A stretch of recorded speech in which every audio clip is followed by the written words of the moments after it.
OA daw sa higpit ang Oplan Galugad ng mga otoridad ayon sa ilang sinita at tiniketan. Ni wala man daw sa kanilang abiso o babala muna. Ang sagot siya ng MMDA at Malacanang sa report ni Chino Gaston.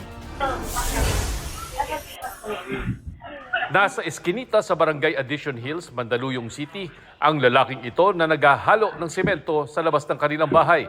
Napansin niya ang pagpasok doon ng mga otoridad at paglapit sa kanya, sinita siya at tinikitan ng mga otoridad dahil wala siyang damit pang itaas. Ang misis niya pumalag. Ano gusto nyo? Mahimatay yung tao habang naghahalo? Sa sobrang init po, kailangan din po yun. Reklamo niya at ng iba pang residente parang sumusobra naman sa paghihigpit. Wala nga pong abiso. Dapat po may abiso, di ba? First offense, second offense, third offense. Dapat may ganun o kaya may warning.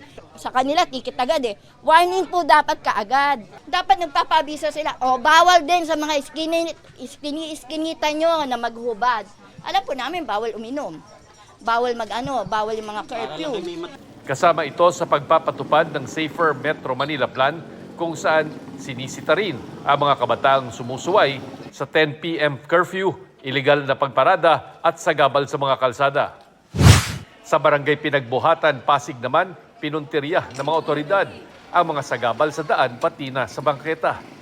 Yan po yung kautusan ng ating nakatataas po ng programa ng ating pamahalaan na linisin yung bawat kalsada po, yung lahat ng obstruction. Kaya wala nang nagawa si Yolanda nang kumpiskahin at isakay sa truck ang kariton niya sa pagtitinda ng gulay. Kasi nga, yun ang aking pinagkakita. Wala naman.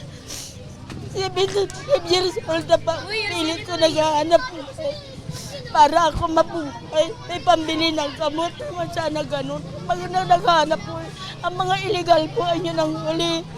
Next time po, sana umanap sila ng mas magandang pagtitindahan at mas maayos ng lugar.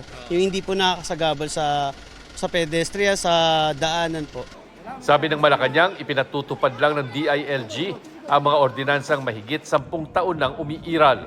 At kung may magmamalabis, isumbong niyo po agad para po maproteksyonan din ang mga inaabuso at mapanagot ang mga otoridad na nang-aabuso ng kanilang kapangyarihan.